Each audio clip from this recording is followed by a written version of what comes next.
Good morning and welcome to Today in Putnam County, hosted by Putnam County Mayor Randy Porter, the show that takes a look at the events and what's happening all around Putnam County, as well as interviews with local, community, and business leaders. And now, sharing his insights and experience, here's Today in Putnam County with County Mayor Randy Porter. Good day, and thanks for joining us for this week for Today in Putnam County. I'm your host, County Mayor Randy Porter. Glad to be in our new studios at the beginning of 2025. Thanks to Willow Window for the opportunity to have the new video and audio studio, and we appreciate them and being the sponsor. Happy New Year. 2025. Where did 2024 go to? Doesn't seem possible. That year's already gone. We were talking earlier about the year 2000 and how we were worried about the computers not changing over and the earth coming down. Everything's crashing. Everything's crashing and everything. And here we are 25 years later and still going. Well, this is our first show of the new year. And it's going to be on economic development, something very important to our community. It's a big subject for our county. And I've got two experts with me today that is going to be talking about economic development and how we make it work here in Putnam County.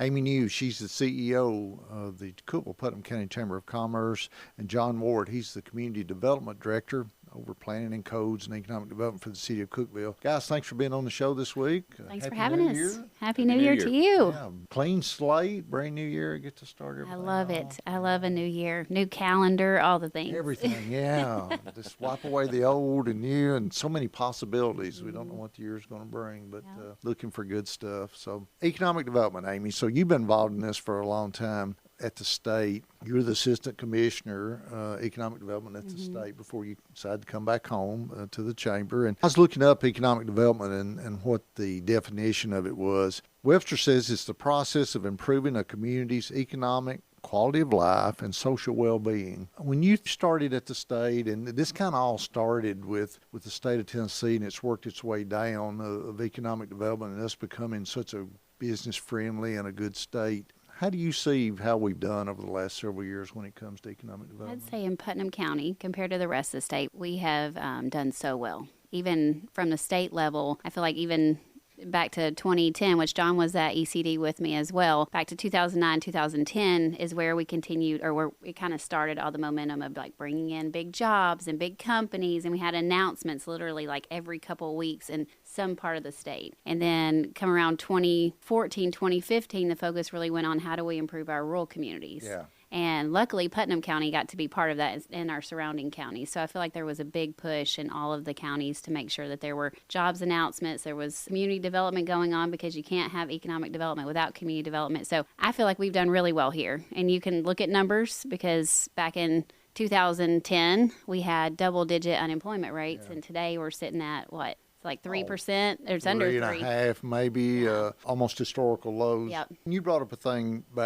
going back several years. Putnam County years ago, we only had a few big employers. I mean, we're looking at Russell Stover Candy, TRW, Fleet Guard at the time, which changed to Cummins, and I think as a new another new name. But we weren't very diverse when it came to the company. So Russell Stovers, when they went out, that's like 1,000 jobs lost. TRW, hundreds lost.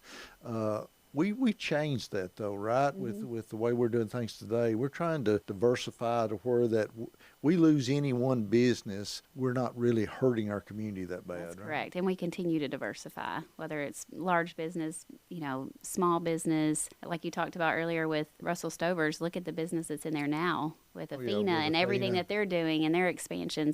Or hopeful expansion soon. So it's good stuff. Lots of good stuff. I go back to 2014, your mom was county exec and standing over in Dogwood Park, and our community was hungry for jobs. We lost all those jobs trying to bring in new businesses, and they were making the announcement that we were getting Academy Sports, big 1.67 million square foot retail distribution center down off the new Tennessee Avenue, what was about to be, and that was a huge announcement for our community. Big. And that was kind of the start. After that, I mean, it just continued to have announcement after annountment. Unbelievable. That was a huge announcement for this, one of the biggest state facilities in the state. Yeah, and John, we brought in, that was just the kickoff with the Academy Sports in 2014. Then we had FACOSA, 900 new jobs. SAIC, 300 new high-tech jobs. Digital Dream Forge, 80 new high-tech jobs. Colorobia, 30 new jobs. Automation Tool did a big expansion, 120 new engineering jobs. Flexall Corporation, 20 new high-tech jobs in the aerospace industry. And then Portobello, the new big largest project in Putnam County, $200 million, 1.2 million square foot, 230 new jobs. That was just like all of a sudden it just went crazy, and we started bringing in all these new companies. You were involved in all that at the city with all the planning and development and everything that had to take place. Busy time. Absolutely. Yeah, I was working regionally for ECD in economic development when Academy was announced. I was with the state. I remember the day the governor showed up in Dogwood Park to announce that project statewide. That was a big deal. And just a testament to the planning the Highlands Industrial Park, the cooperation between the city of Cookeville and Putnam County. You know, without that industrial park, we wouldn't have had Academy, and we wouldn't have had Tennessee Avenue, we wouldn't have had the 5th Interchange, right? Or it wouldn't have happened as soon as it did, right? A lot of good decisions made by leadership to put those cogs in motion. And you hit on something I think that we talk about all the time is how well we work together. City, county, the other smaller cities, chamber, hospital, Tennessee Tech. I mean, it's almost like a big family. It's the A-team. That's what it is. It's the A-team, but yes, it's like a big family. We don't see that everywhere else. No, not at all. The story I love to tell to show that things aren't that great in other places involves TSSAA football. You know, we had the Blue Cross Bowl here for years, and we were looking at trying to extend the contract on it. And so we had to go to Nashville and do what I call a dog and pony show. That's exactly what it is. You know, and try to entice them to extend our contract. And we had another city that was wanting the playoffs. And so we all load up in this huge van, and we all got our parts to do, and we go to Nashville, and we put our performance on, and we did a great job. And then the other city that I won't name that was up against us, they came in, and there was only 2 people.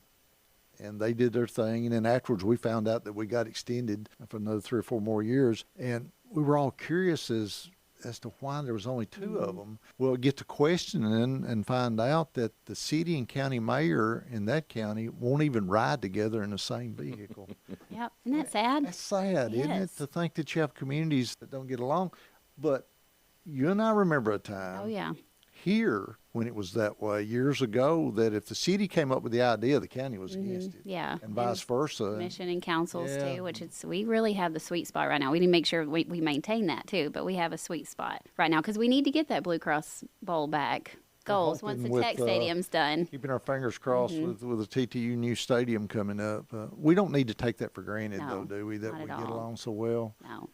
John, I think you were involved when we had the consultant that came in, and Amy too, that we was looking at what we were doing good and what we were doing bad, and they talked about that. They said, but we were only one election away or one person changing that could totally destroy that. And Absolutely. That was the property evaluation program. Oh, we yeah, were evaluating properties for what would be the best locations, best options for, future industrial development, and that was one of their big comments, because they go all over the state of Tennessee through that program and work with different communities, and they definitely recognize the cooperation here. I remember Jonathan Jamenden reporting that back out to the state, and I was like, that is so true. One election away from, because we do, like you said, we have such a good, the synergy here is. It is. It's really great.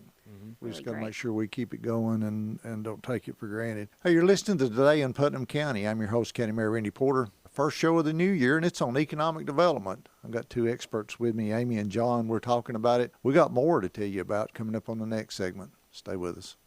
And now back to Today in Putnam County, hosted by Putnam County Mayor Randy Porter. Welcome back to Today in Putnam County. I'm your host, County Mayor Randy Porter. Hope you're having a great week. New year, 2025. Happy New Year. New clean slate, as we were talking earlier. Get to forget about all the things in the past and look towards the future and all the great things coming up. We're talking about economic development in this week's show. I got Amy New. She's the CEO of the Chamber of Commerce here in Cookeville, Putnam County. And I got John Ward. He is the Community Development Director for the city of Cookeville and over codes and planning and economic development. And these guys I work with on a day-to-day basis along with several others, and when it comes to economic development. And so, Amy, one of the things we were talking about with economic development, the big thing was jobs to start with. We needed new businesses and new jobs. We did that in 2014. Yes. Started bringing in all these new businesses, but it's not all just about jobs, is it? No, it's not. And that's why we have the Highlands Economic Partnership that Putnam County and City of Cookeville are so graciously part of and constantly pouring into. But the Highlands Economic Partnership started almost 21 years ago, which is crazy. We just celebrated a 20th anniversary. But it started based off how do we find land to put these jobs, because we didn't have any jobs. And like we talked about earlier in the show, we were sitting at double-digit unemployment rates. So how do we make sure that we have jobs in our community? And so they started in identifying sites, and then, like you talked about, John, the Highlands Business Park came up, and then we identified other sites in the other counties, and then had that big stretch of all these wins, like you talked about. Over and over and over and over and over. And now we're at this point where we're sitting, like you said earlier, in 3% unemployment, 3.5% unemployment. So we have to be very careful about preserving what we have. And I know we do that every day with the city and the county and planning properly, but also being we can be very selective now. Yeah, almost peaky, can't we? And what we bring in. Yeah, and because we're looking for high-paying jobs, not any more $10 and $12 jobs. We've got plenty of those, and we don't have the workforce to fill those. So we want to make sure that we try to move everybody's salaries up with some of these great new jobs. And we've had some good companies come in. SAIC was a big one with working with tech and bringing in those high-paying jobs, and we got several that we're looking at on the roster to see if we wind up getting some. But I got to tell the story about the Highlands. Of course, Adam Poe, we give Adam a shout out that he's your VP and over the Highlands. Jackson, Overton, Putnam, and White counties work together, just like the city of Cookeville and Baxter, Allgood, Monterey, and the county, and everybody works together. We want to make sure that if we have a company coming in and we can't find a good place for them in Putnam County, we want them to go to one of those 4 counties. If they can't find a good place there, we want them to go somewhere in the Upper Cumberland. If they can't find a place there somewhere in the state of Tennessee, that's our goal, is to keep those companies here. We almost lost one, Horman Garage Door Company that is in White County now, over next to the airport. Got a great place there, great business. They were wanting to come into Putnam County down at the old racetrack where at Baxter Exit, and there was only one issue. Amy, what was that? The cell phone tower, right? One cell phone tower standing in the way. You would think you could just move it over. We thought that would just be easy, didn't we? Impossible. We couldn't get it moved. So instead of that company going somewhere else in another state or wherever, we started looking at, okay, what about a surrounding county?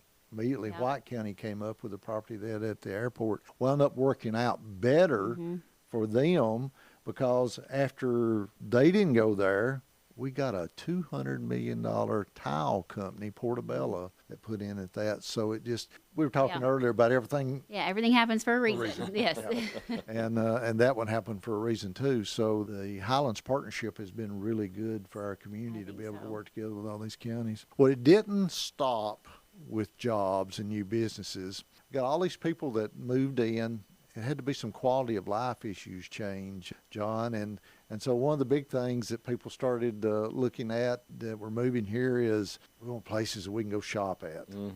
And so we kind of converted over. We still were looking for some of those new businesses with high-paying jobs. We started looking at retail and trying to increase the number of stores that we have here, so you're not driving to Nashville or Knoxville or wherever. And this list that I've been keeping since 2016, I thought was pretty amazing with all the new businesses that we've added with retail shops. We started off with Ollie's Bargain Outlet, and it just went crazy from there. Harbor Freight Tools, Ulta Beauty, Publix Grocery Store, PetSmart, Ross Department Store, Academy Sports Retail Store, Five Below, Shoe Carnival, Carter's Oshkosh Kids Store, Torrid Store. Hobby Lobby decided they needed a new location. Moved over on Jackson Street. Home Goods came in. Bargain City Furniture. Gabe's then took the old Hobby Lobby building and redid it. Then we started seeing small businesses come in. Eden on Broad, Harper's Rare Books.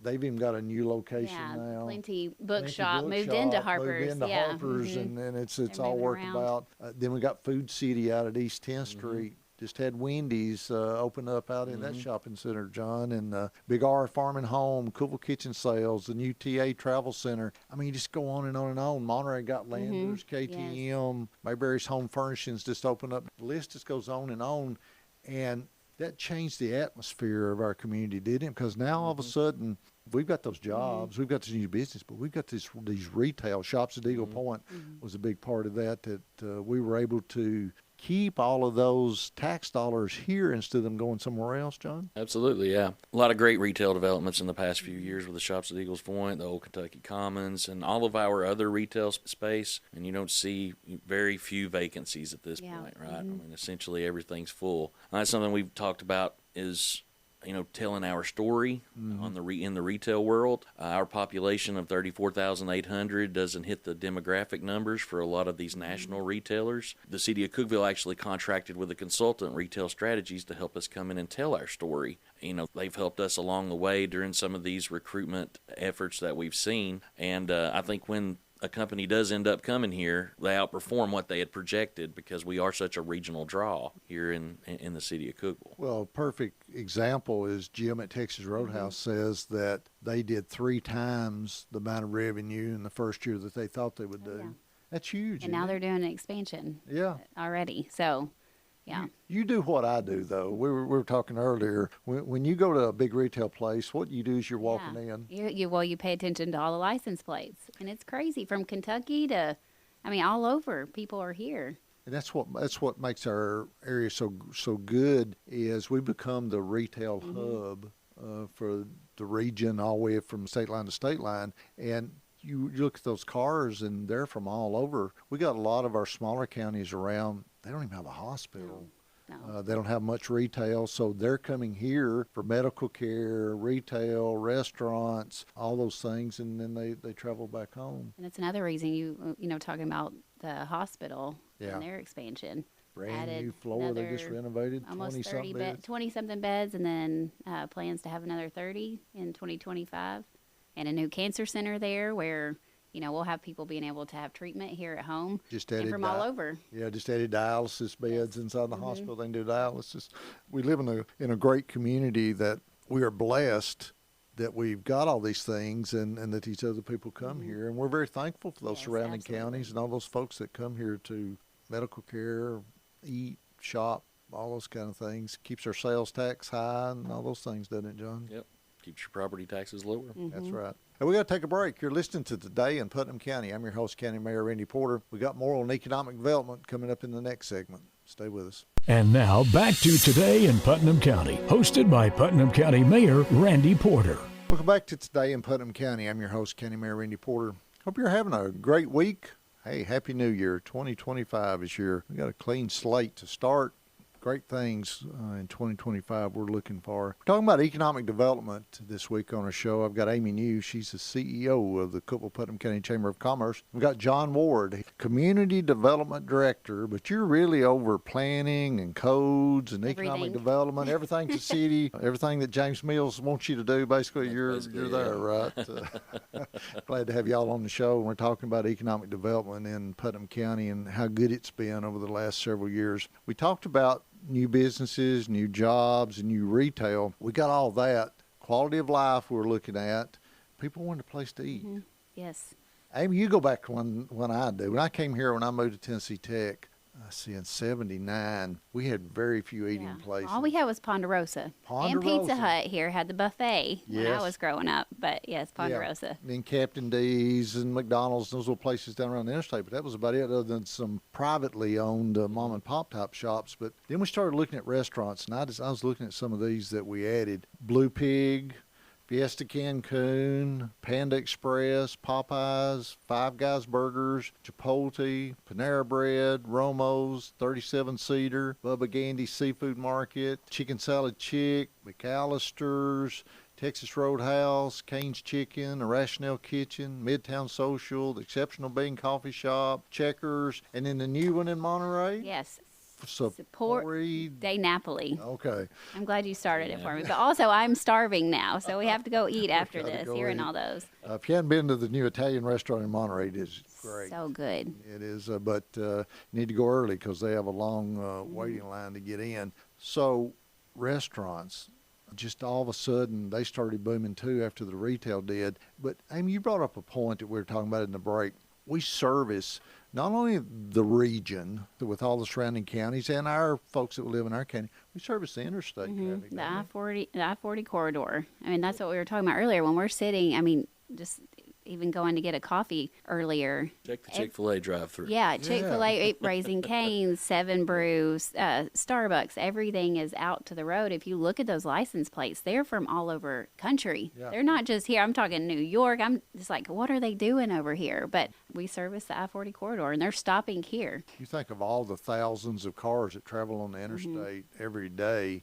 and we have become the stopping point between Nashville and Knoxville, haven't we? Yes. One thing we look at when we're looking at events and stuff, we've got people that are wanting to come here. We've got people that are already booking the new convention center, and we haven't even started advertising it yet. But the hotel cost in Nashville and Knoxville and these other places, and the cost of food and all those kind of things, and the traffic and everything is I won't say forcing, but it's making these events want to get out to somewhere else that they can not have to appreciate. put all that. We love it, don't we? Because between games, between events, they're shopping in our downtown, they're shopping out on Interstate Drive, they're spending money here with our small businesses, and all of that has a ripple effect at the end of the day. Yeah, and John, with the city and county, that quality of life, we've done a lot with sporting facilities that bring in. Y'all got a great sports facility on Jackson with the softball and baseball. We got the soccer complex and lacrosse. We got Cane Creek. We got Jerry Whistle. We got a bunch of them that bring in a lot of these events. People come here, they stay for a weekend. Moms go out and shop, Yes, and they then go they shop. eat and all those kind of things, and then they go back home, and we get those sales tax and hotel motel tax dollars. Yeah, our leisure service department does a good job working these tournaments. They bring in a lot of folks. You know, the administration of the city, the council, they continue to make investments in our facilities, improvements to our parks and rec options here. I think it's all very important and good for our community. Yeah, It is. expansions with Cane Creek, right? You guys just expanded it, added a dog park, and New pickleball courts. pickleball courts. We just did new ones. And CPAC's doing a renovation. Dogwood Park's having some improvements. They're going out to bid soon, or going into construction soon. So, lots of attention part of being that made quality there. of life. And we talked earlier too about events. I think our community was hungry for events, and you got the tree lighting at Dogwood Park, you got Fall Fun Fest, the Touch a Truck, 4th of July fireworks. We added the Christmas on the Square event this year that turned out really good. That we're going to do an annual event. We got a lot of stuff that goes on that attracts folks to want to come and spend their time downtown. I was thinking, and shout out to Melinda Kiefer, which was our cityscape director, and of course was economic development at the city also after that. But our downtown, the square and the west side area was dying. Yes, it was. And something had to happen or it was going to totally die. And Cityscape came in, renovated all the utilities underground, everything. It looks great, and it revived that section of town. Now the west side is just booming. I like to say it's because the town center was put there. Yeah. 21 years ago, but And but really that was the main a big reason start of It was a big it. why they put that down there. Is there was no business on the west side then, really, other than we had one antique mall that was sitting right at the corner. I'm just kidding. No, it wasn't I mean, because the it town center, was. but That was a there big was thing. very strategic placement put across, and obviously Cityscape and the city of Cookeville and Yeah. the county had a lot to do with that.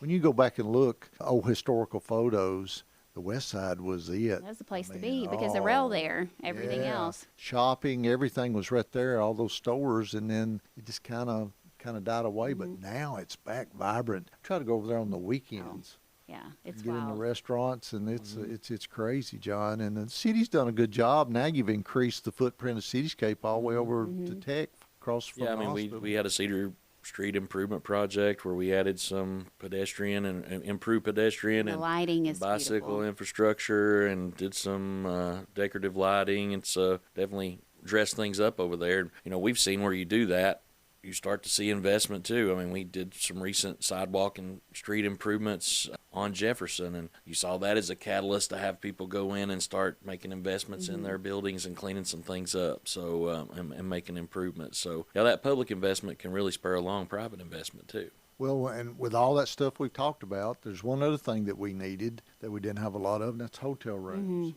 Looking back at the hotels that we've added, let's see, Marriott Town Place Suites Hotel was the first one. Candlewood Suites, we added that one. The new Holiday Inn on Willa. Then we added the new Home 2 Suites where the old Holiday Inn was on Jefferson. But yet, Amy, even though we've added all those new hotels over the last few years, we're still short. Yeah, we need more. We need more of that. Also the number, we were talking about healthcare earlier and talking about all these businesses. So many of those entities bring in doctors who have to stay here for a short time, or the Averets they house people. So we need more hotels that will house the business community as well as those coming in for tournaments, so that we can get more tourism in the area. You need to work on that. Get some another one out there. We'll do it. We only got a couple minutes left. What's the future, you think? I'll start with you, John. What do you think the future looks like for us as far as economic development in our community? I think the future is very bright for us, for sure. I think our focus has been on higher quality, higher paying jobs. Our cooperation partnership with Tennessee Tech's been very important in our efforts there. I think we're going to continue to see a lot of interest here. I think we're going to see interest in housing development and retail development and industrial opportunities. And I think it's important for us to be focused on, maintaining our infrastructure, right? I know that our city manager, James Mills, and all the council, that's been a very important part of the city's investment here recently is our improvements in 10th Street. We're doing an improvement to Stevens Street, the South Jefferson Avenue project, and we continue to keep that front of mind. We need to continue to make important investments into our infrastructure here. How do you see it from the chamber side, Amy? I feel like just everything that he was talking about, all the jobs and making sure that we're bringing in high quality jobs is going to be very important. But also, we're, from the chamber standpoint, we really want to make sure that also our small businesses have everything that they need to thrive, because we have, like we talked about, we only have 2 vacant buildings in our entire footprint of our historic cityscape footprint. We had 92 ribbon cuttings in 2023. And so we want to maintain that while also having all of this retail and everything else, so that, the entire, I hate to use the atmosphere of the air, but really that everything's working well together. And also focusing on housing and making sure that we are supporting all of our, between Tennessee Tech, Ball State, and TCAT, we really have this perfect area of education and workforce development too here in Putnam County. And so focusing on how do we lift that up so that we continue to bring in other stuff that supports it. Got to make sure all the pieces of that cog are working together, and they are. We just got to maintain it. We got to keep them going. And I was kidding about the ribbon cuttings, but we set a record in 2023 of ribbon cuttings, and most of those new businesses were small. They were all small mom businesses. and pops businesses. We had about 40 or 50 this year, which are still really good. And 64. 64. Okay. 64 is what they told me. So there's. I got to tell the mayor it's 64. It wasn't a record, but it was still good. So, but we just need to keep things going. And I appreciate y'all. Appreciate the working relationship that we have and the great community we live in. We're very blessed. We appreciate you. Thank you. Thanks for being here today. I appreciate y'all. That's our show for this week. Hope you join us every week for Today in Putnam County. I'm your host, County Mayor Randy Porter. Hope you have a great rest of your week, and may God continue to bless Putnam County. You've been listening to Today in Putnam County, hosted by Putnam County Mayor Randy Porter.